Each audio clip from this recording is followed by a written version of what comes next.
हमारे देश के यशस्वी प्रधानमंत्री नरेंद्र मोदी जी के नेतृत्व में पुनः उसी दिशा में हम आगे बढ़ रहे हैं। और हर क्षेत्र में, चाहे शिक्षा का क्षेत्र हो, ज्ञान का क्षेत्र हो, विज्ञान का क्षेत्र हो, चाहे रक्षा का क्षेत्र हो, हर क्षेत्र में भारत आज तरक्की कर रहा है। पूरे विश्व के अंदर आज भारत का मान सम्मान और स्वाभिमान बढ़ा है। मैं दुनिया के देशों में मुझे जाने का अवसर प्राप्त हुआ। मैंने देखा कि लोगों की एक श्रद्धा, लोगों की एक आस्था और विश्वास हमारे देश के लिए बढ़ा है। उसके पीछे बहुत सारे कारण हैं। एक समय ऐसा भी था जब बड़े बड़े मंचों पर हम अपनी बात भी नहीं कर पाते थे। अपने हितों की बात जोर से बोलने में भी हमको कहीं न कहीं संकोच होता था। और अब एक ऐसा समय आ गया है कि विश्व के मंचों पर कहीं भी अगर कोई बड़ी घटना होती है तो आज दुनिया भारत के रूप में इंतजार करती है। ये नया भारत, दुनिया को दिशा देने वाले भारत, उस दिशा में हम आगे बढ़ रहे हैं।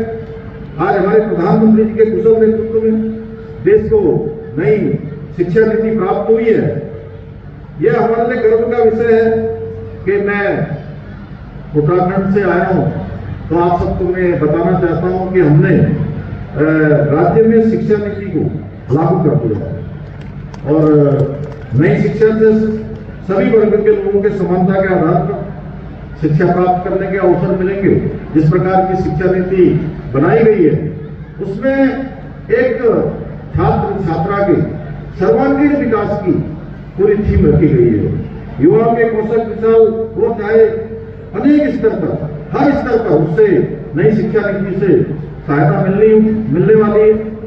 इस नीति से जहां एक और शोध एवं अनुसंधान को बढ़ावा मिलने वाला है, वहीं दूसरी ओर युवा पीढ़ी को जो प्रतियोगी परीक्षाएं हैं उसके लिए कोई अलग से कोचिंग संस्थान में जाना हो, किसी अन्य से ट्यूशन इत्यादि की व्यवस्था करनी हो, वो अलग से तैयारी करने की आवश्यकता नहीं पड़ेगी।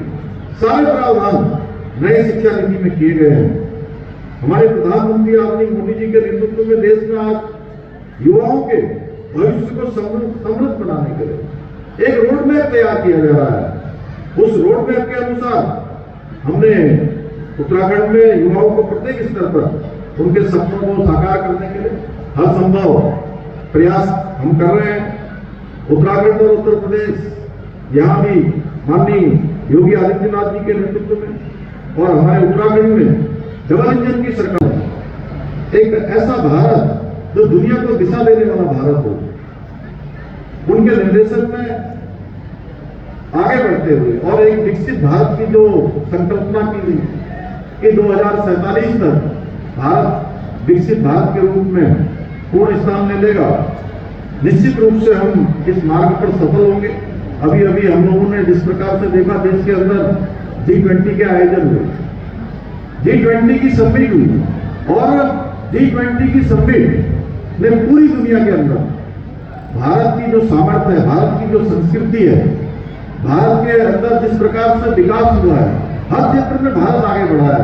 दुनिया के प्रतिनिधियों ने आकर देखा और वो सारे के सारे अपने अपने देशों में जाकर ब्रांड एम्बेसडर के रूप में भारत का कहीं न कहीं गुणगान कर रहे हैं। निश्चित रूप से ये बहुत ही सफल आयोजन था, हम सब लोगों ने देखा उसको। मैं आज इस अवसर पर पंडित राम प्रसाद शर्मा जनता इंटर कॉलेज के आप सभी महानुभावों को धन्यवाद ज्ञापित करता हूं कि आपने मुझे मन की बात साझा करने का यह अवसर प्रदान किया। पूज्य महाराज जी का, जिनके सानिध्य में रहकर लगातार हम लोगों ने समाज के क्षेत्र में काम किया है, अनेकों अनेक कठिन चुनौतियों का सामना करते हुए लगातार उनके समाधान का मार्ग भी आपके द्वारा हम सबको मार्गदर्शन के रूप में बताया गया है। मैं यहाँ आया, मुझे हमारे विद्यालय के जो बच्चे थे उन्होंने बहुत ही शानदार मंचों के माध्यम से यहाँ पर अपना जो प्रदर्शन किया। मैं कह सकता हूँ कि ये विद्यालय हमारे आदरणीय राजू जी के मार्गदर्शन में, उनके कुशल कहीं ऐसा तो नहीं कि गांधी जी ये कह रहे हैं वहां से आके कि नेता बने। नेता से अर्थ मिला है कि जिस क्षेत्र का भी चयन करें उसको लीड करें, उसमें अपना सर्वोत्तम दें, सबसे अच्छा दिखाने का काम करें। तो मैं समझता हूं कि भगवान की कृपा होगी, महाराज जी का आशीर्वाद मिलेगा और हमारे बच्चे इसी दिशा में आगे बढ़ेंगे। मैं एक बार पुनः आप सभी को विद्यालय के वार्षिकोत्सव की हार्दिक बधाई एवं शुभकामनाएं देता हूँ। छात्र छात्राओं के उज्जवल भविष्य की कामना करता हूँ। और एक छोटा सा यहाँ पर, क्योंकि मैं पहले आया था तो उस समय मैं देख रहा था काफी सारे काम हुए हैं, तो मैं 11 लाख रुपए अपनी तरफ से यहाँ पर एक घोषणा करता हूँ कि जिस काम में भी उनको लगाना हो विद्यालय को अपने उपयोग में ले आएंगे। अन्य भी ये विद्यालय दिनों दिन प्रगति की ओर बढ़े, आगे बढ़े, उसमें पूज्य महाराज जी के मार्गदर्शन में और हमारे आदरणीय राजू जी के प्रबंधक कौशल से ये विद्यालय हमारा निश्चित रूप से पूरे देश के विद्यालयों में एक आदर्श विद्यालय के रूप में स्थापित होगा। मेरी ओर से बहुत शुभकामनाएं, बहुत बधाई।